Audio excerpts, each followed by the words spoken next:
My name is Julie. I'm a filmmaker and a musician. With COVID-19, one of the industries that took a hard hit was live music and performances. In the US, many venues have been shut down for over a year. But as of April 2021, live music is starting to return to Washington, D.C. As a musician, Julie feels personally connected to this and is producing a documentary short to tell that story. She's seeking help as she begins her post-production process. So I think this will maybe give me more confidence to put on my own projects and my own shoots. So it'd be nice working with someone who has that experience. Hey, can you hear me? Hello? Yeah, I can hear you, Julie. How's your day going? I'm good. How are you? It's cool to meet you. Oh, yes. It's cool to finally meet you, too. With Bryan's experience in storytelling, color correction, and efficient editing, we think he can help Julie set the stage to edit her documentary. This is by far the longest form project of the group, so the challenge here will be how much they can accomplish over the course of 2 days. As far as the documentary goes, I always have issues with having a lot of footage. I've been trying to organize that footage. And also, I'm not super strong in color grading or color correcting. So I wanted that to be some of the focus in what we work on. Have you filmed everything, or are you still in the process? I've had about 4 shoots so far. Most of the footage I have is actual band B-roll. Oh, I see. I was thinking of continuing to film things as more things open up and see where the storyline goes. Because I feel like there needs to be some emotional component in it. I talked to a documentary filmmaker before, and the way he kind of told me to sort everything was by, I guess, by theme. So depending on what they're talking about. So instead of just organizing it by a person that you're interviewing, kind of maybe organize it by what they're talking about. It'll be easier for you to kind of mold the story that way. Maybe we can start on maybe organizing your clips by theme and just kind of maybe going through each clip and just making notes on which part that you might want to use to build your story, right? Gotcha. Okay. Yeah, that'd be a good idea, actually. And then on my end, maybe you can send me some clips through Dropbox. Then I'll start playing around with color correcting and see how we can maybe match the footage together. Yeah, the only other note that I had about things that I was trying to get into, which I don't know if we're even going to have time for, is animation type intro, outro. That's one thing that we can use Storyblocks actually to kind of put that together, right? So they have templates where you can kind of modify it to fit your branding. So there's a lot of stuff there that we can kind of go through and see if we can make it work. Just send me those files, and then I guess we'll reconnect again in a bit. Okay, cool. I'm gonna start to send some of them right now. All right, Julie, talk to you later. Okay, I'll talk to you soon. As a first task, I kind of had her organize her clips by theme and by the content that they're talking about. We'll give her a better idea of what else she'll need to help mold that story. Start to organize these interviews, find similarities between them so that they can be put together. As I started transcribing more and more, I realized that there was similarities in what people were talking about, and now I can, visually see it. I'm also getting her to send me some clips for me to work on to see if we can match the colors, because she filmed on 3 different cameras. So it might be a little bit tougher, but I'm gonna get her to send it over and see if there's something that we can do to make everything kind of match. She also mentioned that she wants an intro for her documentary. Kind of wanted to help her out a little bit and see if we can find something quick and easy for her to modify on Premiere. I'm getting ready to send some files over to Bryan. The 4K footage is gonna have to turn into 1080p footage. So right now, for me to send this to Bryan, I think I'm gonna have to create a whole new sequence. Oh, there's something weird going on here. Yeah. Okay. All right. For now, I'm gonna mark in and mark out a portion that I want to send to him. We're gonna basically gauge what we can do with making things look like they're together. Trying to match the colors between the different cameras that she shot with. So this one here was shot on her Canon 5D, this one on the right here, and the other one was shot on a Blackmagic camera, so it was a little bit different. I tried to match it as best as I could. And then there were clips like this where the white balance was completely off, but I was able to kind of fix it so that it is usable and kind of matched the tone of everything else. Documentary film editing is a lot of work. I'm kind of worried that we might not get anything out of this whole thing.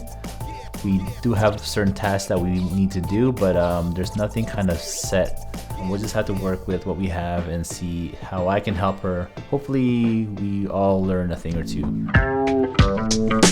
Okay guys, so I just got to the office and it is day 2 working with Julie on this project. I'm just going to pretty much just tell her what I've learned and maybe she can apply it to the future shoots.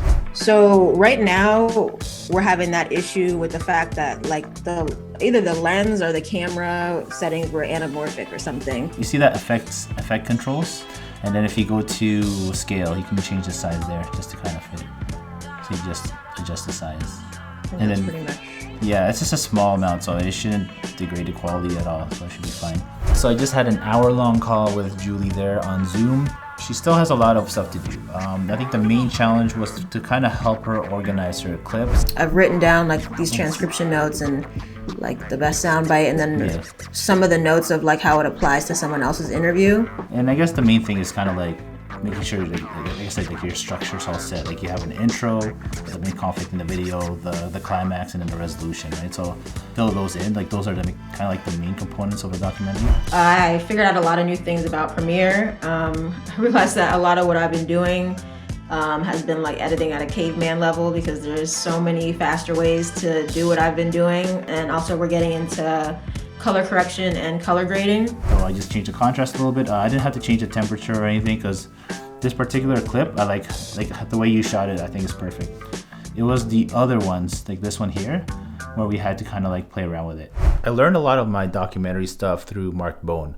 Mark Bone is a filmmaker and he does a lot of documentaries. And a lot of the stuff that I learned over the past day was about making your life easier when it comes to the editing process. So what I'm gonna do is send her a lot of the stuff that I learned. So he actually showed me a way to be able to color correct in a way that's much faster than what I've been doing before. That's through the comparison view option. And this is gonna give me the option to look at both of the cameras that I have. So I can go over here and start to work on the midtones.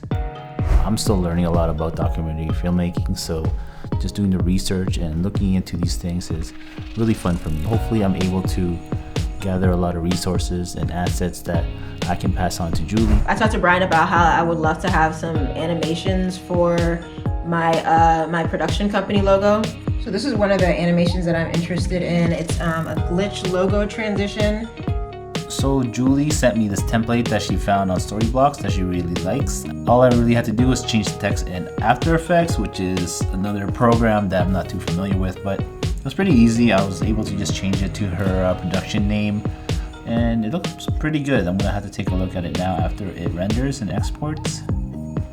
I also added in some sound effects to kind of complement the glitchiness of the template, but hopefully she likes it, and then we'll see what else we can talk about in a wrap-up call.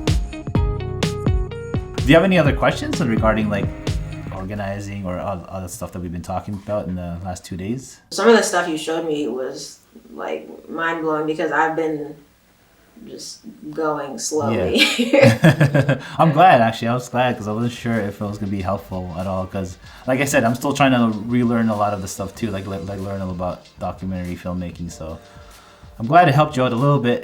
Oh, yeah, I appreciate your help. I definitely want to stay in contact, and I want to see your work too. I hope you get to shoot some other documentaries. That's a wrap, guys. That's it for this project.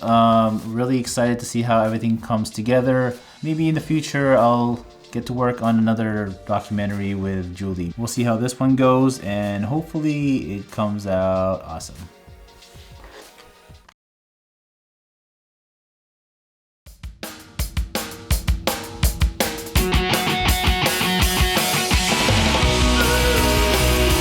We're not the originators of this event. It's been successfully done by other neighborhoods all throughout the city. Adams Morgan is going on 6 years. Southeast DC has their own version.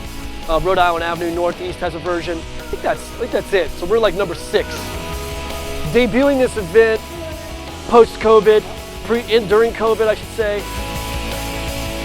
has been amazing. Turnout's incredible. We were blown away by the support.